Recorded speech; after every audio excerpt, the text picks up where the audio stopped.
Salut à toi et bienvenue dans cette nouvelle minute d'inspiration, de motivation, de transformation. C'est le début de semaine et j'ai une très belle citation pour commencer.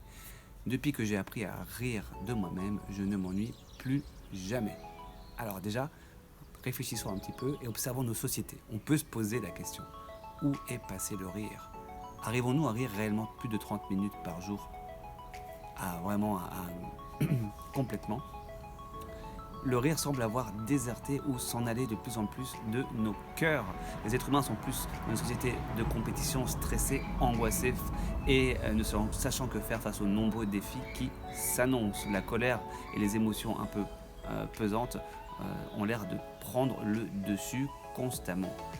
Alors, qu'est-ce qu'il se passe? Comment cela fonctionne-t-il? À la racine, on pourrait dire qu'il y a tout d'abord un faux sentiment de moi, un je, mon, mien, qu'on appelle l'ego. Cet ego nous fait interpréter le monde d'une certaine manière. L'ego va prendre tout au sérieux et avec gravité.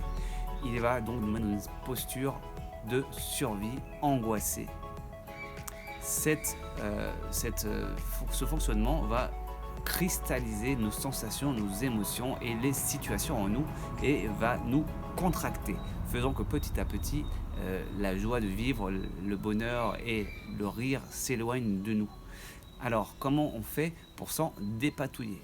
Se dépatouiller de ça, c'est tout d'abord observer ces histoires que l'on se raconte en nous. Et ça s'appelle observer le personnage. Le personnage, c'est de tout d'un coup se rendre compte qu'il y a un personnage qui se raconte des histoires, quelqu'un qui s'appelle moi, je, mien, et quelqu'un qui observe quelque chose au-delà. Et cette chose qui observe, qui est constamment présente et bienveillante, c'est l'esprit.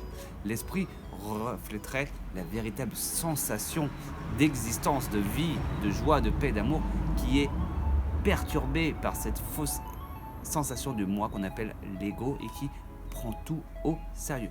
Le fait de l'observer, d'observer le personnage et d'observer les histoires qu'on va se raconter à l'intérieur de nous va nous permettre de créer une sorte de distance. Et cette distance va faire qu'on va être capable de pouvoir s'observer soi-même. Et s'observer soi-même, on va pouvoir rire de nous.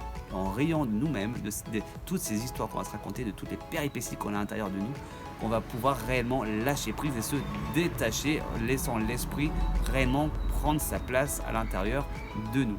Et c'est comme ça qu'on appelle que la transcendance s'opère, c'est-à-dire en laissant l'esprit nous envahir et observer le penseur, observer le personnage et les histoires, les intrigues, tout ce qui se passe à l'intérieur de nous sont dignes des plus grands films, des plus grands romans. Et effectivement, on ne s'ennuie jamais. Je vous laisse là-dessus et je vous dis donc à demain pour une nouvelle minute de transformation. Salut à tous!